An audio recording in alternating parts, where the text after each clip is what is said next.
محمد وعلى آل سيدنا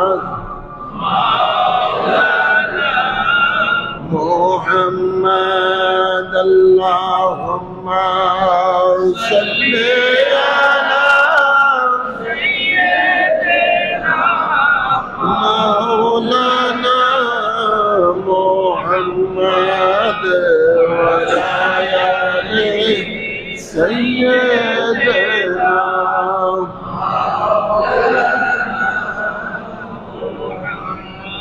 অজ্ঞতারে অন্ধকারে যখন ছিল এই ধরা আসিলেন তখন লয়ে কোরআনে মুহাম্মদ ওয়ালা আলি সাইয়্যিদিনা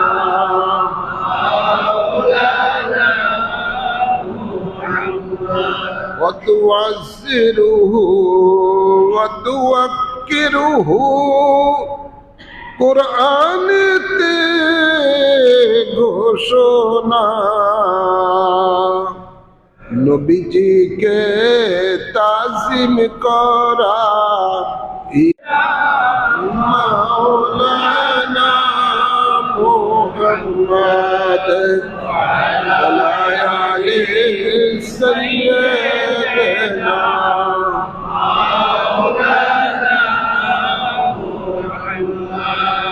حب رسول حب خدا হাদিস পাকে ঘোষণা নবীজিকে ভালোবাসলে জান্নাত হবে ঠিকানা আলে সাইয়্যিদিনা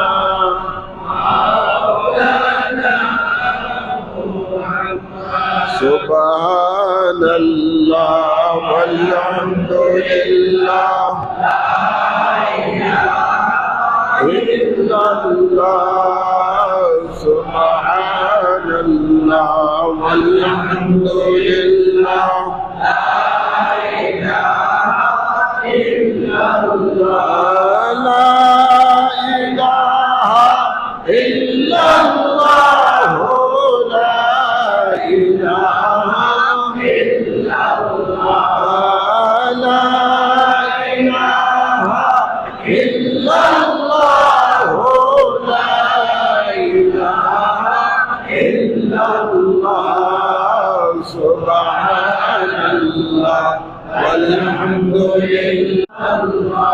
حسبي ربي جل الله ما في قلبي غير الله نور محمد صلى الله لا إله إلا الله نور صلى الله عليه وسلم উপস্থিত সম্মানিত মুসল্লিয়ানে কেরাম,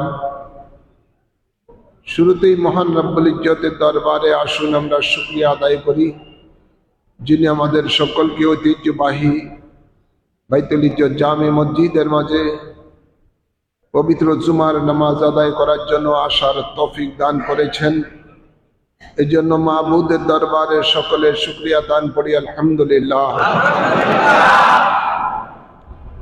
অসংখ্য অসংখ্য দুরূদ ও সালাম পেশ করছি সরকারে দো আলম নূর মুজাসসাম শফিউল মুজনবিন রহমাতুল লিল আলামিনের জন্য, মানব জাতির মুক্তির জন্য, মানব জাতিকে আল্লাহমুখী করার জন্য অসংখ্য নবী এবং রাসূলগণকে পৃথিবীর মধ্যে প্রেরণ করেছেন। 1 লক্ষ কি 2 লক্ষ 24,000 পয়গম্বর এই জমিনে আল্লাহ তাবারক ওয়া তাআলা প্রেরণ করেছেন। সমস্ত নবী এবং রাসূলগণের শেষ নবী শেষ রাসূল হলেন আমাদের আকা মাওলা তাজদার মদিনা হযরত মুহাম্মদ মুস্তাফা সাল্লাল্লাহু আলাইহি ওয়াসাল্লাম। আল্লাহর নবী ইরশাদ করেন, আনা খাতুমুন নবিয়িনা লা নবিয়্যা বাদি, আমি শেষ নবী, আমার পরে আর কোন নবী হবে না। নবী হলেন শেষ নবী। নবুয়তের দরজা আল্লাহ তাবারক ওয়া তাআলা আমাদের নবীর মাধ্যমে সিল করে দিয়েছেন। কিয়ামত পর্যন্ত কোন শরীয়তালা নবী হোক, বেশরীয়তালা নবী হোক, জিল্লি নবী হোক, বুরুজি নবী হোক, কোন রকমের নবী রসুল আর কিয়ামত পর্যন্ত আল্লাহর পক্ষ থেকে আসবে না। সুবহানাল্লাহ বলেন। আমরাই শেষ নবীর উম্মত।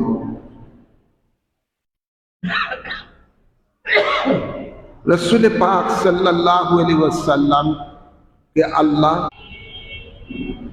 রসুল বলা হয় তাকে যার উপরে আসমানি কিতাব আল্লাহ নাজিল করেন।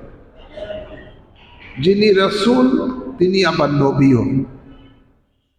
আর শুধুমাত্র নবী যারা, যাদের উপরে আসমানি কিতাব নাজিল হয় না, শুধু নবী, তারা একজন কোরআনে পাকে রসুল বলে ঘোষণা দিয়েছেন, নবী বলেও ঘোষণা দিয়েছেন। যেহেতু আমাদের নবীর উপরে আল্লাহ আসমানি কিতাব নাজিল করেছেন পবিত্র কোরআন। আমি যে আয়াতে কারিমা তেলাওয়াত করেছি খুতবার মাঝে, সেই ধরনের একটি আয়াত। আল্লাহ এই আয়াতে আমাদের নবীকে রসুল বলে ঘোষণা। পবিত্র কোরআন আমাদের নবীর উপরে আল্লাহ নাজিল করেছেন। আল্লাহ বলেন, কদ জাআকুম মিনাল্লাহি নূরুন ওয়া কিতাবুম মুবিন, নিশ্চয়ই তোমাদের মাঝে এসেছে আমি আল্লাহ হইতে নূর এবং স্পষ্ট কিতাব। আর সেই কিতাবই হলো পবিত্র কোরআন। হেরাবার অন্য আয়াতে আবার নবীকে আল্লাহ আমাদের নবীকে নবী বলে ঘোষণা দিয়েছেন। তো নবী কাকে বলা হয়? নবী তাকে বলা হয় আন-নবুওয়াতু ইত্তিলাউ আলাল গায়ব, যার উপরে আল্লাহ অদৃশ্যের জ্ঞান দান করেন। অদৃশ্যের জ্ঞান কি? 5 ইন্দ্রিয় থেকে যাহা অদৃশ্য তাকে গায়েব বলা হয়। যাকে আল্লাহ গায়েবের এলেম দান করেন তাকেই নবী বলা হয়। অনেক কোরআনের তাফসীরের মধ্যে দেখবেন নবীর অর্থ পয়গাম্বর লেখে, উর্দু ভাষা পয়গাম্বর। পয়গাম্বর অর্থ পয়গাম পৌঁছানে वाला। কার পয়গাম? আল্লাহর পয়গাম, পয়গাম্বর লেখে। তো এখানের মধ্যে নবী অর্থ হলো প্রকৃতপক্ষে নাবাউন শব্দ থেকে নবীর শব্দের উৎপত্তি। নবী অর্থ হলো আন-নবুওয়াতু ইত্তিলাউ আলাল গায়ব। কোরআনে আল্লাহ তাবারক ওয়া তাআলা ইরশাদ করেন যে ওয়া আল্লামাকা মা লাম তাকুন তা'লাম, বন্ধু যা তুমি জানতে না তা আমি তোমাকে জানিয়ে দিয়েছি। তাফসীরের মধ্যে লেখেন এ কি জানিয়ে দিয়েছেন? আয় ইলমাল গায়ব, অদৃশ্যের জ্ঞান। সুবহানাল্লাহ বলেন না? অদৃশ্যের জ্ঞান। ওমা হু আলাল গায়বি বিদানীন, আল্লাহ বলেন বন্ধু আপনাকে যে অদৃশ্যের জ্ঞান আমি দান করেছি আপনি তা বলার মধ্যে বকিলি করেন না। সুবহানাল্লাহ বলেন। তিলকা আম্বাহিল গায়বি নূহিয়া ইলাইহি, এমনি কোরআনে আরো আয়াত রয়েছে যে যা আপনাকে আমি জানিয়ে দিয়েছি এর ওহী, তিনি হলেন নবী। তো আমাদের নবীকে আল্লাহ যে অদৃশ্যের জ্ঞান দান করেছেন, সেই অদৃশ্যের জ্ঞানকে 5 ইন্দ্রিয় থেকে যাহা অদৃশ্য তাকে গায়েব বলা হয়। চোখে দেখা, কানে শোনা, নাকে ঘ্রাণ নেওয়া, জিহ্বায় স্বাদ গ্রহণ করা, হাতে স্পর্শ করা, এই 5টা ইন্দ্রিয় থেকে যাহা অদৃশ্য তাকেই গায়েব বলা হয়। সেই গায়েবের এলেম আল্লাহ তাবারক ওয়া তাআলা আমাদের নবীকে আল্লাহ দান করেছেন। আল্লাহর নবী যা দরকার ছিল তা উম্মতকে জানিয়েছেন, যেটা প্রয়োজন মনে করেছেন জানিয়েছেন, যেটা প্রয়োজন মনে করেন নাই সেটা জানিয়ে দেন নাই। এক এলেম আছে আল্লাহ খাস আমভাবে সমস্ত উম্মতকে জানিয়ে দিয়েছেন, সমস্ত মানুষকে জানিয়ে দিয়েছেন। আর কিছু এলেম আছে যেগুলো আল্লাহর নবী যাকে পছন্দ করেন খাস খাস ব্যক্তিদেরকে সেই এলেমের দান করেন। আবার কিছু এলেম আছেন আল্লাহ দান করেছেন যেটা আল্লাহ নিষেধ করেছেন আপনি কাউকে এই জিনিসটা বলবেন না, সেটা আপনার আমার মধ্যে সীমাবদ্ধ। যেমন কোরআনে পাকে কতগুলো আয়াত আছে হুরুফে মুকাত্তিআত, যেমন আলিফ লাম মিম, আলিফ লাম মিম, ইয়াসিন, তাহা, হামিম, আইন সাদ। এটা এর মধ্যে যেমন জিবরাইল আমিন একদা রাসূলের পাকের কাছে এসে বলেন আইন হা মিম আইন সাদ, আল্লাহ নবী বলেন ফাহিমতু। জিবরাইল আমিন বলেন ইয়া রাসূলুল্লাহ আমি তো জানি না। নবী বলেন তোমার জানার প্রয়োজন নাই, যিনি যার কাছে পাঠিয়েছেন সেখানে সেটার মধ্যেই জানা সীমাবদ্ধ। তো নবী পাক সাল্লাল্লাহু আলাইহি সাল্লামকে আল্লাহ কোরআনে পাকে বলেন আর রহমানু আল্লামাল কোরআন, রহমান আপনাকে কোরআন শিক্ষা দিয়েছেন। আল্লাহ শিক্ষক, রসুলে পাক হলেন ছাত্র। তো এলে কোরআনের মধ্যে যত রকমের অদৃশ্যের জ্ঞানের কথা আছে সব অদৃশ্যের জ্ঞানই আল্লাহ তাবারক ওয়া তাআলা তার হাবিবকে জানিয়ে দিয়েছেন। কিছু নবী পাক ওই যে তিন ভাগে এটা বিভক্ত, আমভাবে কিছু আছে সব আল্লাহ বলেন মধ্যে সব এই কথাটা গায়বের সংবাদ সবাইকে আপনি জানিয়ে দেন, সবাইকে আমভাবে জানিয়ে দিচ্ছেন। আর কাউকে জানাও যাবে না, আল্লাহ এবং রাসূলের মধ্যে এটা সীমাবদ্ধ। সুবহানাল্লাহ বলেন না? তো এখানে আল্লাহ তাবারক ওয়া তাআলা তার হাবিবকে নবীও বলেছেন কোরআনে পাকে, রাসূল বলেছেন। এখন আসুন যে কথার মধ্যে আমি যাচ্ছি সেটা হলো নবী আর রাসূল দুটোটাই আল্লাহ কিয়ামত পর্যন্ত সিল করে দিয়েছেন। সুবহানাল্লাহ বলেন না? কিছুদিন আগে একটা বাইকটা হুজুর আছে রফিকুল ইসলাম মাদানী, একবার তার ফেসবুকে একটা ভাইরাল হয়ে গেছে একটা বক্তব্য। সে বলতেছে আমার ওস্তাদের না, নবী একমাত্র আমাদের নবী একজনই, বিশ্ব মানুষের মুসলমানের নবী একজনই, তিনি হলেন মুহাম্মাদুর রাসূলুল্লাহ সাল্লাল্লাহু আলাইহি ওয়াসাল্লাম। তিনি আমাদের নবী, তিনি আমাদের রাসূল। হ্যাঁ আমার বাবার আমার, তো নবীর পরে নবী আসবে, যেই নবীগুলি আসবে এই নবীগুলি সম্বন্ধে আল্লাহ বলে, আল্লাহর হাবিব বলেন এরা দাজ্জাল মিনহুম ওয়া আন্নাহু নবিয়্যুন আনা খাতামুন নবিয়্যিনা লা নবিয়্যা বাদি। নবী বলেন আমার পরে আমার উম্মতের মধ্যে 30 জন নবী দাবিদার হবে, তারা দাজ্জাল, তারা কাজ্জাব, মিথ্যাবাদী। নবী বলেন আমি শেষ নবী, আমার পরে আর কোনো নবী হবে না। ইতিহাস যদি আপনারা দেখেন হযরতে সিদ্দিক আকবর রাদিয়াল্লাহু আনহু সে নবী, সে নবী। হযরতে সিদ্দিক আকবর রাদিয়াল্লাহু তাআলা আনহু এই ভণ্ড নবীর বিরুদ্ধে জিহাদের ঘোষণা দিলেন। সে দাবি করার পরে তার অনেক উম্মত হয়ে গেছিল। পরে হযরতে সিদ্দিক আকবর রাদিয়াল্লাহু তাআলা আনহু তার বিরুদ্ধে যুদ্ধ ঘোষণা করে এই মুসলমান নামধারী ব্যক্তিকে তিনি কতল করে দিলেন। কি করে দিলেন? কতল করে দিলেন, তার উম্মতকেও কতল করলেন। যেহেতু আল্লাহর নবীকে আল্লাহ উদ্দেশ্যের জ্ঞান দান করেছেন, কিয়ামত পর্যন্ত কি হবে না হবে রাসূল পাক যেটা প্রয়োজন ছিল সেটা উম্মতকে জানিয়ে দিয়েছেন। মুসাইলামা কাযযাবের নবুয়তের পরে আবারও নবী দাবি করে বসলো মুখতারে সাকাফি। নাম কি? মুখতারে। ওদেরকে খুঁজে খুঁজে বের করে বিশাল বাহিনী তৈরি করে এগুলোকে সব জাহান্নামে পাঠিয়েছে। এই মুখতারে সাকাফি একজন বড় মুসলিম লিডার হয়ে গেছিল। তার উপরে শয়তানে কি সোয়ার হয়েছে, সেও নবী দাবি করে বলে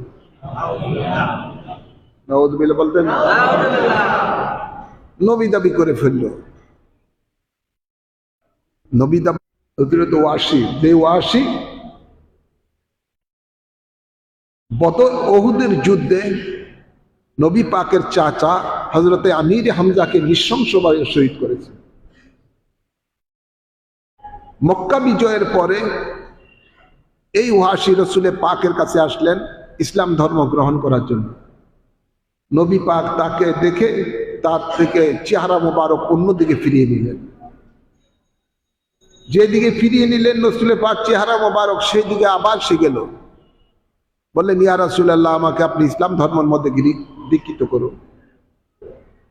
আল্লাহ নবী আবারও তার থেকে চেহারা ফিরিয়ে অন্যদিকে নিয়ে গেলেন। যেদিকে চেহারা ফিরাইছেন আবার সেদিকে গিয়ে ওয়াসি বলতেছে, আমাকে ইসলাম ধর্মের মধ্যে দীক্ষিত করুন। এভাবে 3 বার এই রকম হওয়ার পরে অবশেষে নবী বললেন, আমি তোমাকে একটা শর্তে ইসলাম ধর্ম গ্রহণ করাইতে পারি। কি শর্ত? তুমি ইসলাম ধর্ম গ্রহণ করার পরে আর কখনো আমার সামনে আসবে না।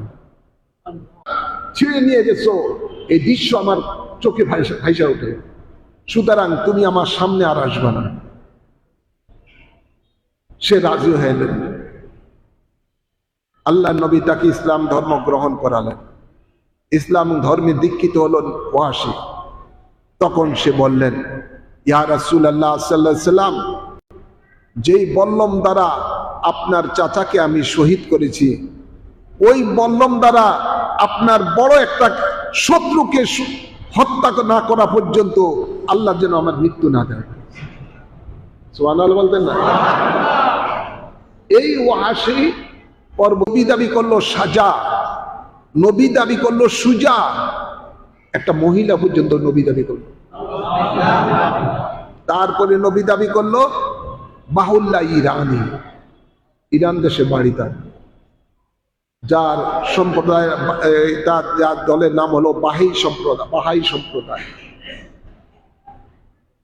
এরপরে নবী দাবি করলো মির্জা গোলাম মোহাম্মদ কাদিয়ানি। সে বলল, আমি শরীয়তালা নবী নই, আমি বেশরীয়তালা। ইলিয়াস মেওয়াতি নামে এক ব্যক্তি, সে নবী দাবি করে বলল। কিভাবে? সে তার বইয়ের মধ্যে লেখে, মলফুজাতে, मुझको मेरे उस्ताद के घर से वरासत नबूवत का तोहफा मिला है। আমি আমার ওস্তাদের ঘরের থেকে ওয়ারিস সূত্রে নবুয়ত পাইছি। ওয়ারিস সূত্রে নবী কেমন? যেমন সাল্লাম নবী, ওয়ারিস সূত্রে নবী। সে বলতেছে, মুঝको मेरे उस्ताद के घर से वरासत नबूवत का तोहफा मिला है। উর্দু ভাষায় লেখা আছে, মুলফুজাতে তার লেখা। তো সে নবী দাবি করে ফেলল। নবী দাবি করার পরে সে নতুন একটা দিন বানালো। সেই দিনটা কি? 6 উসুলের একটা দল। ইসলামের উসুল হলো, ইসলামের স্তম্ভ হলো, আল্লাহর নবী বলেন, বুনিয়াল ইসলামু আলা খামসিন, শাহাদাতে আল্লাহ ইলাহা ইল্লাল্লাহু ওয়া আন্না মুহাম্মাদার রাসূলুল্লাহ ওয়াইকামিস সালাত ওয়া ইতাইজ যাকাত ওয়া সাওমি রমাদান ওয়া হজ্জিল বাইতি ইন ইসতাতা ইলাইহি সাবিলা। নবী বলেন ইসলামের স্তম্ভ হলো 5টি, কলেমা, নামাজ, রোজা, হজ, যাকাত। অর্থাৎ এই স্তম্ভগুলিকে উসুল বলা হয়। আরবিতে কি বলা হয়? বেনা বলা হয়, উসুল বলা হয়। আর ইলিয়াস মামাতি সে নবী দাবি করার পরে ইসলামের বুনিয়াদ থেকে 2টি বুনিয়াদ নিয়েছেন, কলেমা, নামাজ। আর তিনি 4টা মন গড়া, তার মন গড়া 4টা উসুল বানিয়েছেন। একটা হলো একরামুল মুসলিমিন, আরেকটা হলো তাসনিয়ত, আরেকটা হলো নফর ফি সাবিলিল্লাহ, আরেকটা হলো জিক্র তালিম। এই 6 উসুলের একটা দল বানিয়েছেন, সেই দলের নাম দিলেন তাবলীগ জামাত। কি নাম দিলেন? তাবলীগ জামাত। এটার বয়স মাত্র 100 বছর। এই দলের বয়স মাত্র 100 বছরের মতো। সেই দলের এই প্রতিষ্ঠাতা ইলিয়াস মেমাতি বলতেছে, আমি এই দলের নিয়ম কানুন সব কিছু আমি স্বপ্নে পেয়েছি। মনে রাখবেন, একমাত্র নবী রসুলের স্বপ্নই হলো শরীয়তের দলিল। কোন পীর বলেন, বুজুর্গ বলেন, কোন আলেম বলেন, কারো স্বপ্ন ইসলামের দলিল হতে পারে না। ইসলামের দলিল হতে পারে না। একমাত্র নবী রসুলের স্বপ্ন হলো ইসলামের দলিল। সে বলতেছে তার কিতাবের মধ্যে, दुनिया में 2 ही किस्म की मुसलमान है, तीसरी किस्म की कोई मुसलमान नहीं। और दुनियाते 2 किस्मेर मुसलमान, तृतीय प्रकारेर कोनो मुसलमान नहीं। সে 2 কিসিমের মুসলমান কি? যে এই 6 উসুলের তবলিগ করে সে মুসলমান, যে এই তবলিগের সাহায্য করে, দলকে সাহায্য করে, তারা মুসলমান। তো তার এই কথা দ্বারা আল্লাহর হাবিব হতে 1400 বছর পর্যন্ত, 1350 বছর পর্যন্ত কোন মুসলমান এই 6 উসুলের তবলিগ করেন। প্রত্যেক আল্লাহর হাবিব হতে 1350 বছর পর্যন্ত সমস্ত বুজুর্গানে দ্বীন 5 ইসলামের উসুলের তবলিগ করে, 6 উসুলের দ্বীনের তবলিগ কেউ করে নাই। সেই একমাত্র ইসলামের মধ্যে এ পর্যন্ত ভণ্ড নবী যত বের হয়েছে, কোন ভণ্ড নবী ইসলামের উসুলের মধ্যে হাত দেয় নাই। একমাত্র ইলিয়াস মামাতি ইসলামের উসুলের উপর হাত দিয়েছে। অন্য কোন ভণ্ড নবীর কারো কেউ হাত দেয় না ইসলামের উসুলের উপরে। এমনকি কাদিয়ানিও দেয় নাই।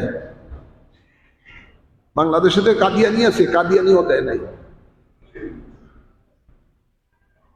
তার বইয়ের মধ্যে সে লেখে, মুলফুজাতে তার দলকে বলতেছে, তোমরা বেদিন মুলহিদের কাছে এই 6 উসুলের দ্বীনের দাওয়াত নিয়ে যাও। এখন তারা এই 6 উসুলের দ্বীনের দাওয়াত তাদের প্রতিষ্ঠাতার নির্দেশ অনুযায়ী বেদিন মুলহিদের কাছে নিয়ে যায়।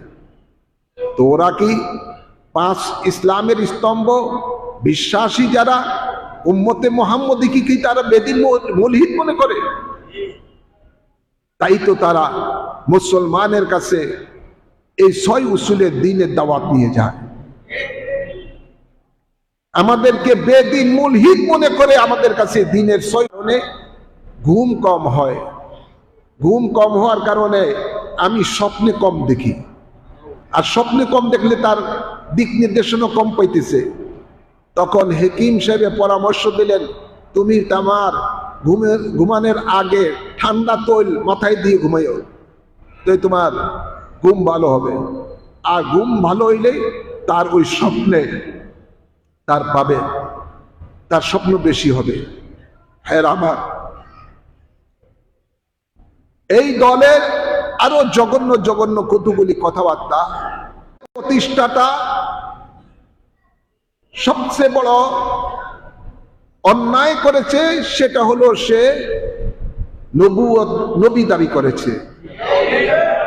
দ্বিতীয়ত হলো সে ইসলামের স্তম্ভকে উসুলকে পরিবর্তন করে 6 উসুলের দ্বীনের দাওয়াতের একটা নতুন দল বাড়িয়েছে, উসুলকে পরিবর্তন করেছে। 3 নম্বর হলো সে বলতেছে তোমরা বেদিন। রাসূল পাক সাল্লাল্লাহু আলাইহি ওয়াসাল্লাম দ্বীনের দাওয়াত, কোরআনের দাওয়াত কার কাছে দিয়েছেন? যারা মূর্তি পূজারী, যারা পশু পাখি পূজারী, যারা গাছপালা পূজারী, যারা চন্দ্র সূর্য পূজারী। রাসূল বাল্লিগ মা উনজিলা ইলাইকা মির রাব্বিক, বাল্লিগ থেকে তাবলীগের শব্দের উৎপত্তি। আপনার রাসূল আপনার উপরে আপনার রব যাহা অবতীর্ণ করেছেন তা আপনি পৌঁছিয়ে দেন। তো রাসূল পাক সাল্লাল্লাহু আলাইহি সাল্লাম এই কোরআন পৌঁছিয়েছেন।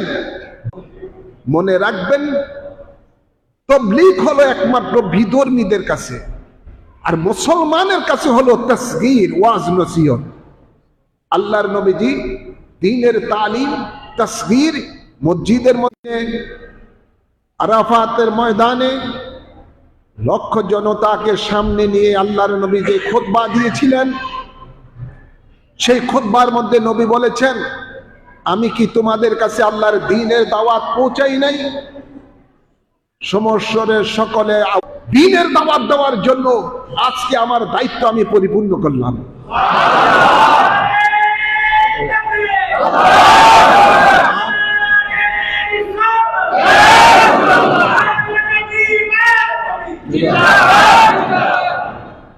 আল্লাহর নবী সেদিন বলেন, আল্লাহ তুমি আমাকে যে দায়িত্ব দিয়েছো, দীনাকুম ওয়া আতমামতু আলাইকুম নি'মাতি ওয়া রাদিতু লাকুমুল ইসলাম দীনা।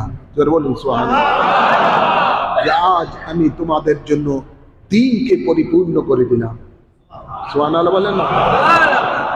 দ্বীনকে পরিপূর্ণ করে দিলেন। এই আয়াত না খুশি, কিন্তু এর মধ্যে একজন রয়েছেন যিনি রসুলের পাকের সুখের সাথী, দুঃখের সাথী, হিজরতের সাথী। তিনি কান্না শুরু করে দিলেন, চোখের পানি ফেলে দিলেন, চোখের পানি ফেলে কাঁদতেছেন। লোকেরা জিজ্ঞাসা করলেন, আমরা সবাই আনন্দিত এই আয়াতে কারিমা নাজিল। আমি কাঁদতেছি এই জন্য যে নবী আমাদের মাঝে আর বেশি দিন থাকবেন না। সুবহানাল্লাহ বলেন। তাই আমি কাঁদতেছি, আশিক বুঝে মাশুকের ব্যাপার।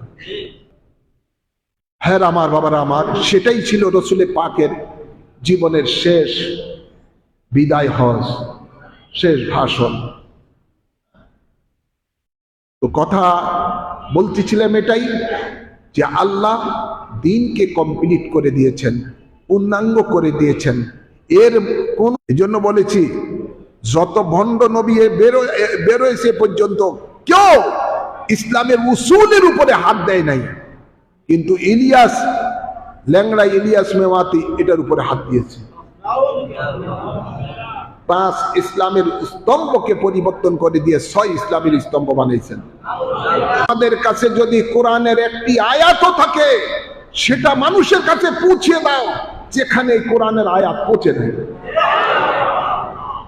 সাহাবায়ে কেরামেরা সেই দিন আরাফার ময়দানে হজ সমাপ্ত করে যে যেদিকে পেরেছেন আল্লাহর নবীর নির্দেশে এই দ্বীনের দাওয়াত বিধর্মীদের কাছে নিয়ে গেছেন। সুবহানাল্লাহ বলবেন না? এই 5 উসুলের দ্বীনের দাওয়াত মানুষের কাছে নিয়ে গেছেন, কোরআনের দাওয়াত মানুষের কাছে নিয়ে গেছেন। এই দাওয়াত দিতে গিয়ে অনেক সাহাবায়ে কেরাম ইসলামের শত্রু দ্বারা আক্রান্ত হয়ে শাহাদাতের পেয়ালা পাইয়েছেন। ইসলাম ধর্মের দাওয়াত। গাউসে পাক বলেন, খাজা গরিবে নওয়াজ বলেন, আল্লাহর নবীর নির্দেশে, গায়বী নির্দেশে ভারতবর্ষে এসে 92 লক্ষ বিধর্মীকে নবীর তাবলীগ করে ইসলাম ধর্মের মধ্যে এনেছেন। গাউসে পাক এমনি ভাবে বিধর্মীদের কাছে দ্বীনের দাওয়াত তাবলীগ, নবী পাকের এই দ্বীনের দাওয়াত বিধর্মীদের কাছে পৌঁছিয়েছেন, অসংখ্য বিধর্মী মুসলমান করেছেন। সুবহানাল্লাহ। আমাদের মহান মুর্শিদকে স্বপ্নে যুগে আল্লাহর নবী নির্দেশ দিয়েছেন, এ আবেদ যাও দ্বীনের দাওয়াত প্রচার, দ্বীনের দাওয়াত মানুষের কাছে, বিধর্মীদের কাছে পৌঁছাও। আল্লাহর নবীর নির্দেশে তিনি মদিনা শরীফ থেকে হিজরত করে ভারতে এসে অসংখ্য বিধর্মীকে মুসলমান করেছেন, ইসলাম ধর্মের দাওয়াত দিয়েছেন, তাবলীগ করেছেন। করার কারণে প্রায় তিনি 9 লক্ষ বিধর্মীকে মুসলমান করেছেন। এমনি ভাবে ওনার সাথে 360 আউলিয়া কেরাম যারা এসেছেন, তারাও বাংলার বিভিন্ন এলাকার মধ্যে বিধর্মীর কাছে দ্বীনের দাওয়াত দিয়েছেন। যারা মূর্তি পূজারী, আগুন পূজারী, বিভিন্ন গাছপালা পূজারী, পশু পাখি পূজারী, এদের কাছে দ্বীনের দাওয়াত, কলেমার দাওয়াত নিয়ে গেছেন। নিয়ে নেওয়ার পরে ওনারা মুসলমান হয়েছেন। এটার নাম হলো নবিয়ানা তাবলীগ। এটার নাম হলো নবিয়ানা, বিধর্মীদের কাছে ধর্মের দাওয়াত নিয়ে যাওয়া। এটা হলো নবিয়ানা তাবলীগ। এখন বর্তমান ইলিয়াস মেমাতির গ্রুপেরা বলে আমরা নবিয়ানা তাবলীগ করি। আরে তোমরা যদি নবিয়ানা তাবলীগ করো তাহলে মুসলমানের মসজিদে কেন, মুসলমানের কাছে কেন? তোমরা তো যাবে। দেখা যায় বহু খ্রিস্টানেরা মুসলমানের কাছে তাদের খ্রিস্টান ধর্মের দাওয়াত দিয়ে হাজারো হাজারো লক্ষ লক্ষ উম্মতে মুহাম্মদীকে খ্রিস্টান বানাইতেছে। কথা বুঝছেন না? এখানে আমরা দেখি উত্তরবঙ্গের সব বিভিন্ন জায়গার মধ্যে, আপনার ওই যে খাগড়াছড়ি বলেন, ওখানের মধ্যে বিভিন্ন জায়গার মধ্যে খ্রিস্টানেরা তাদের মিশনের কাজ চালাইতেছে। আর এইভাবে তারা তাবলীগ করে তারা তার মুসলমানকে খ্রিস্টান বানাইতেছে। তারা এগুলো তো করবে না, করবে মসজিদের মধ্যে উম্মতে মুহাম্মদের কাছে যারা 5 উসুলের বিশ্বাসী, তাদের কাছে, নামাজের কাছে তোমরা যাও, বেঈমানের কাছে যাও না। আমরা দেখতে পাই যারা এই ইলিয়াস মেমাতির 6 উসুলের তাবলীগের বিশ্বাসী, যারা এগুলো লিডার, আমার নিজে কানে শোনা মামুনুল হক এক বক্তব্যের মধ্যে বলে, তোমরা যত পারো, হিন্দুদেরকে লক্ষ্য করে বলেন, তোমরা যত পারো মূর্তি বানাও। ইলিয়াস মেমাতির অনুসারীদের বক্তব্য হলো এটাই। এবং তারা আমরা নিজে দেখলাম আজকে এই ইলিয়াস মেমাতির এই 6 উসুলের তাবলীগের বিশ্বাসীরা এবারকার দুর্গা পূজার মধ্যে লম্বা জামা পরে বড় লাঠি হাতে নিয়ে পাহারা দিতেছে। আল্লাহ নবী কখনো এটা করেছেন? কথায় কথায় তারা বলে তোমরা সহিহ হাদিসে নাই, সহিহ হাদিসে নাই, সহিহ হাদিসে নাই। আরে সহিহ হাদিস কোন একটা জাল হাদিস দ্বারা প্রমাণ করো। কোন নবী কখনো নবী কোন বিধর্মীর পূজা মণ্ডপের মধ্যে যাইয়া পাহারা দিছে? কোন সাহাবী দিছে? কোন তাবিন দিছে? ইমাম মুফতাহিদিন দিছে? কেউই তো দেয় নাই। পূজা মণ্ডপের মধ্যে যাইয়া তোমরা পাগড়ি মাথায় দিয়া লম্বা জামা পরিয়া তোমরা লাঠি নিয়ে খড়ে থাকো, আবার সেখানে যাইয়া তোমরা গীতও পাঠ করো, আবার সেখানে শুকরিয়া আদায় করো যে তোমরা এই ডিউটি করতে পারছো। নাউজুবিল্লাহ বলেন, আওয়াজ করে বলেন নাউজুবিল্লাহ। নবী বলেন, আমি এই জমিনের মধ্যে আমি প্রেরিত হয়েছি জমিন থেকে মূর্তি পূজা মিটিয়ে দেওয়ার জন্য। আর ওরা পাহারা দেয়। নবীর ভবিষ্যৎবাণী ছিল আমার উম্মতের মধ্যে এক গ্রুপ চলে যাবে, এসব মূর্তি পূজারীর সাথে মিশে যাবে, আবার আরেক গ্রুপ এদেরকে সাহায্য করবে। তাই বর্তমানে আমরা দেখতে পাই। আজ এই ইলিয়াস মেমাতির গোষ্ঠীরা আপনারা দেখেন, এরা আসলে কি পক্ষান্তরে, আসলে তো এই গ্রুপটা হলো এজিদি গ্রুপ। তাদের একটা উসুল আছে, একরামুল মুসলিমিন, মুসলমানকে সম্মান করা। মুসলমানকে একরাম করা মানে সম্মান করা। কি সম্মানটা তারা সিল্লা দিতে দিতে দিতে দিতে 59 কোটি হজের সওয়াব টঙ্গিতে পাবে, এই ধরনের মিথ্যা ফতুয়াবাজি করে কি একরাম করছে, এক ভাই আরেক ভাইয়ের মাথার মধ্যে বাড়ি দিয়া তার মগজ ফাটাই দিছে। সব দখলের মতন। কিসের দখলের মতো? আগে শুনতাম বাংলাদেশের বিভিন্ন এই চাঁদপুরের মতো বিভিন্ন চর ভাসত, এই চর দখল করার জন্য একটা গ্রুপ থাকতো, আরেক গ্রুপটা তো সে দখল করবে, এভাবে সরকারি এগুলি খাত জমিন চর দখল, এদিনে মারামারি হইতো, অনেক ফিটাফিটি হইতো। ইদানিং কালে আমরা দেখতে পাই টঙ্গীর ইস্তেমার চর দখলের মতন।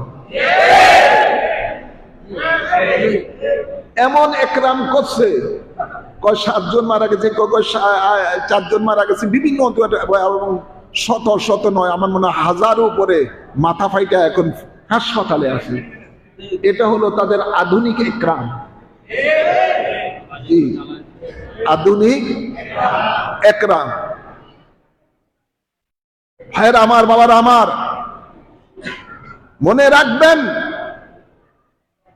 আল্লাহর নবী রাহমাতুল্লিল আলামিন বলতেছেন, বুখারী শরীফের হাদিস, আল মুসলিমু মান সালিমাল মুসলিমুনা মিন লিসানি ওয়া ইয়াদিহি। মুসলমান হলো সেই ব্যক্তি যার কথার দ্বারা, হাতের দ্বারা আরেকটা মুসলমান নিরাপদ থাকে। তো তাদের দ্বারা কি মুসলমান নিরাপদ আছে? ওরা তো একটা আরেকটারে স্বার্থের জন্য কাফের কয়, এই জন্য একটা আরেকটারে ফিডা ইচ্ছা মতো ফিটা। কথা বলছেন না ভাইরা আমার? শুধু তাই নয়, বাংলাদেশের জাতীয় মসজিদ বাইতুল মুকাররমের মধ্যে আমরা দেখতে পাই একদল আরেক দলের আধিপত্য বিস্তার করার জন্য সেখানে জুতা মারামারি, জুতার বাক্স পর্যন্ত একটা আরেকটারে মারে, পুরা মসজিদকে অপবিত্র করেছে। নাউজুবিল্লাহ বলেন, আওয়াজ করে বলেন না নাউজুবিল্লাহ। কখনো কাকরাইলের আধিপত্য নিয়ে মারামারি, কখনো বাইতুল মুকাররম সব বিভিন্ন মসজিদের আধিপত্য নিয়ে মারামারি, এবার খোদ ইস্তেমার জায়গা নিয়ে মারামারি। কি বলেন? মনে রাখবেন একটি কথা, মসজিদ আল্লাহর পবিত্র ঘর। যে মসজিদকে আল্লাহর ঘর বলা হয়েছে, যে মসজিদ আল্লাহর নবী বলেন পৃথিবীর মধ্যে সবচেয়ে উত্তম উৎকৃষ্ট স্থান হলো মসজিদ, আর নিকৃষ্ট জায়গা হলো বাজার। কথা বলছেন না? সেই পবিত্র মসজিদ, যে মসজিদে শায়ের আল্লাহর মধ্যে অন্তর্ভুক্ত, আল্লাহর নিদর্শনের মধ্যে অন্তর্ভুক্ত, সেই মসজিদের কে তারা অপবিত্র করে, সেখানে থেকে রাত্রি যাপন করে অনেক যুবকেরা পর্যন্ত স্বপ্নদোষ হয়। নাউজুবিল্লাহ বলেন, আওয়াজ করে বলেন। এদের কাছে তো এটা এখন সাধারণ ব্যাপার। আজকে এদেরই একজন মাদ্রাসার মুহতামিম ভুয়া হিল্লা বিয়ার নামে ভুয়া বিয়া এটা করে মসজিদের মধ্যে সেখানে জেনা করে ফেলল। এই গাজীপুরে শ্রীপুর। নাউজুবিল্লাহ বলেন। গত 3-4 দিন আগে গাজীপুরে। তোদের কাছে মসজিদ কোনো ওরকম তাদের কাছে সাধারণ ব্যাপার মনে হয়। সেখানে এখন অপবিত্র করতে করতে সেখানে এখন জিনার স্থান বানিয়ে দিয়েছে। আওয়াজ করে বলেন নাউজুবিল্লাহ। কিছুদিন আগে দেখলাম সেই মুর্শিদপুর শেরপুরের মধ্যে মসজিদের মধ্যে আগুন লাগিয়ে দিয়ে মসজিদের এরকম মিম্বর পর্যন্ত জ্বালিয়ে দিয়েছে। মসজিদের মধ্যে কোরআন শরীফ ছিল তাও জ্বালিয়ে দিয়েছে। আজ এদের দ্বারা মসজিদ নিরাপদ না, এদের দ্বারা মানুষের জান মাল নিরাপদ না।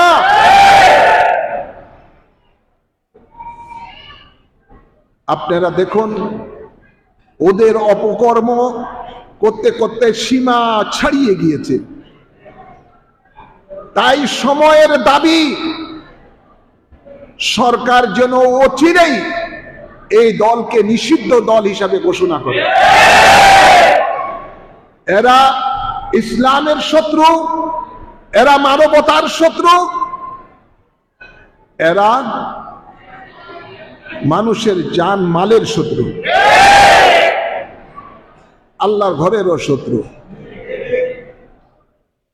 আপনারা দেখেন, কথা লম্বা করে করতেছি না, আল্লাহর নবী বলেন আফজালুল জিহাদে কালেমাতুল হক ইনদা সুলতানিন আজ্জা, সবচেয়ে বড় জিহাদ হলো জালিমদের বিরুদ্ধে কথা বলা। জালিমদের বিরুদ্ধে কথা বলা হলো সবচেয়ে বড় জিহাদ।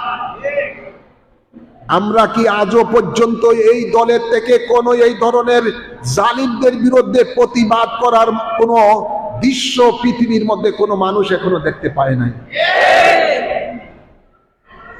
উদাহরণস্বরূপ,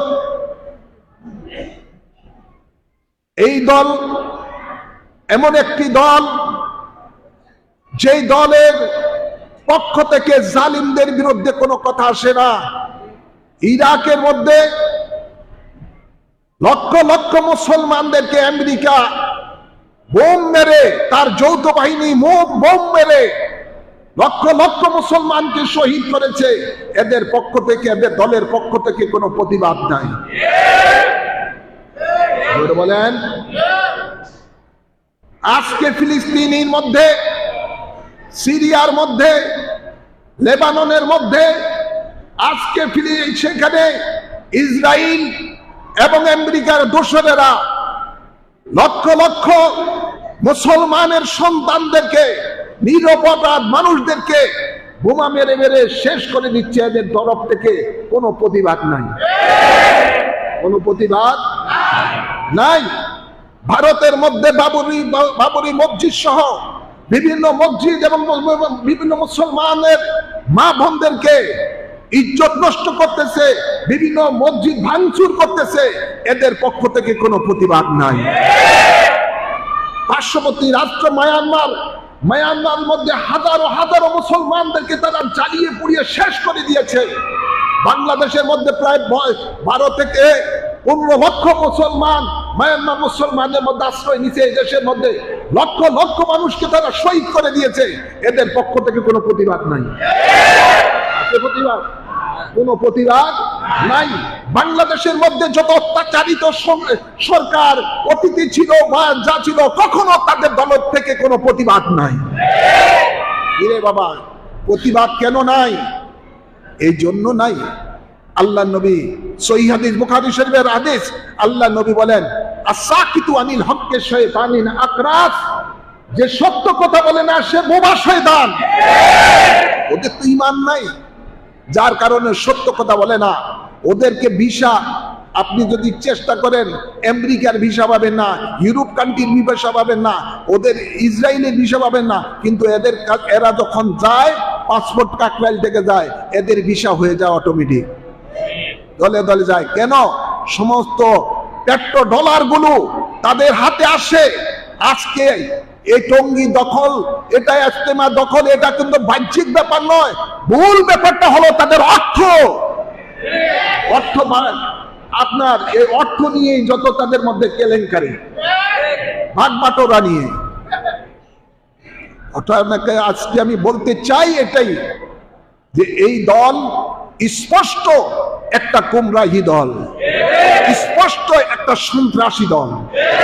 এবং এই দলের লোকেরাই বিভিন্ন জায়গায় জায়গায় মাজার শরীফের মধ্যে আক্রমণ করেছে, এবং তাদের হাতে এরকম লাঠি দেখতেছি, এই লম্বা লাঠি তাদের কাছে আছে। তারা এগুলো প্রশিক্ষণ দেয়, তাদের গোপন আস্তানা আছে, সেগুলো প্রশিক্ষণ দেয়। এখন তো ঘর কা আগ ঘর মে লাগ গিয়া, ঘর কা আগ ঘর মে লাগ গিয়া। এখন এই বাতিলের মধ্যে এখন চলছে দ্বন্দ্ব।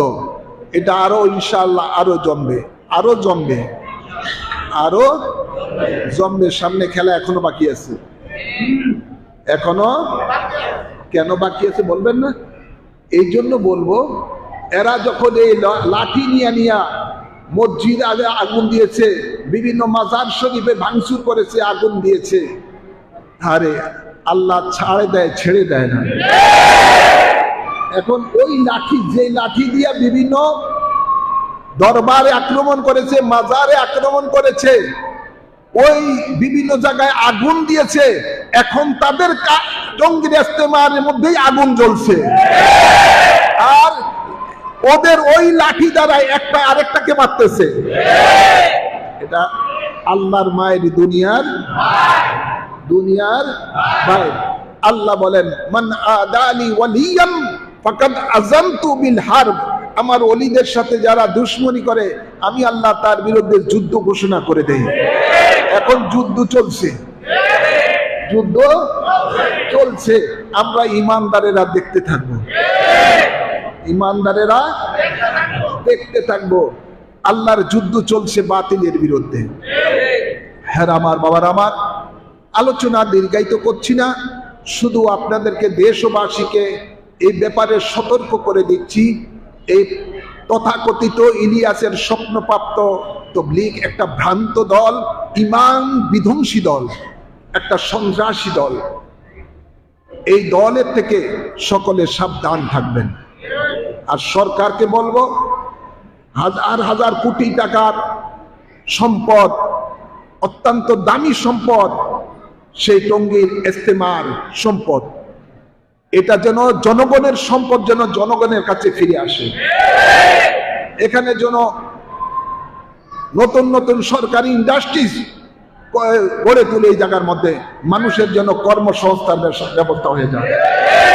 কি বলেন? আল্লাহ কবুল করুন, আমিন বলেন। আজ আমরা আহলে সুন্নাত ওয়াল জামাতের উলামায়ে কেরামরা দীর্ঘদিন ধরে এই দাবি করতেছে, এই দল ভ্রান্ত দল, জাতির সামনে আজকে উন্মুক্ত হয়ে গেছে।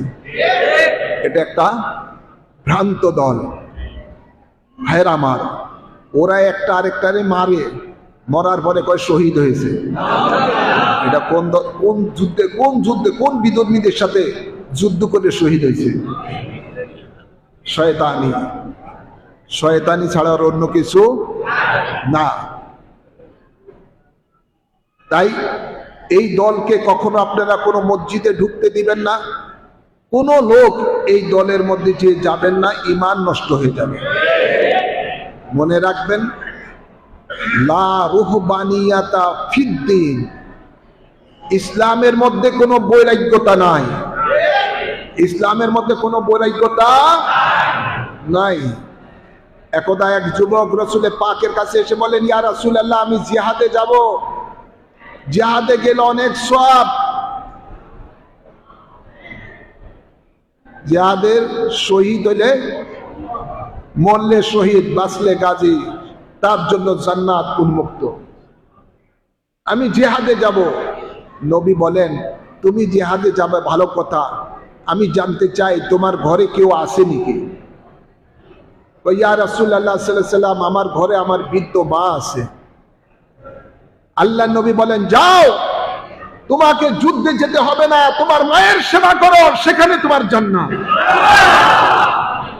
সেখানেই তোমার জান্নাত। তুমি শীতের দিকে ঘাটতি নিয়ে বেরিয়ে গেছো, বৈরাগ্যের মতো বাটরি বাজে গেছো, তোমার ঘরের মধ্যে মা বাপ অসুস্থ, তাকে একটু গরম পানি করে দিয়ে তুমি ওযুর ব্যবস্থা করো। আরে তোমার জান্নাত তো মা বাপের কদমে নিচে। তোমার সন্তান ইয়াবা খায়, তোমার সন্তান নেশা করে, তোমার সন্তান বেনামাজি, সেই দিকে খবর নাই, তুমি গাড়ি নিয়ে বেরিয়ে গেছি তিন চিল্লা দেওয়ার জন্য। এটার নাম ইসলাম নয়। আল্লাহ বলেন, কু আনফুসাকুম ওয়া আহলিকুম নারা, তুমি নিজে জাহান্নামের আগুন থেকে বাঁচো, তোমার আহলকে তোমাকে জাহান্নামের আগুন থেকে বাঁচাও। এই 5 ওয়াক্ত নামাজ পড়ো, হারাম হালাল বেঁচে চলো, আর তোমার সন্তানদেরকে নামাজি বানাও, মা বাপের সেবা করো, স্ত্রীর হক আদায় করো, তোমার তো জান্নাত এখানে। গাড়ির ভিতরে জান্নাত নাই, গাড়ির ভিতরে টঙ্গী ইস্তেমা ফিটাফিটির মধ্যে জান্নাত নাই, মাথা ফাটাফাটির মধ্যে জান্নাত নাই। জান্নাত তো তোমার ঘরের মধ্যে। আল জান্নাতু তাহতা আকদামুল উম্মাহাত, নবী বলেন, তোমার মায়ের কদমের নিচে তোমার জান্নাত, মা বাপের সেবার মধ্যে তোমার জান্নাত। কথা বলছেন না? আল্লাহ এদেরকে হেদায়েত দান করুন। আমিন বলেন, আমিন বলেন। আজকের আলোচনা এখানেই দিতাম। ওমা আলাইনা ইল্লাল বালাগ। যারা সুন্নত পড়েন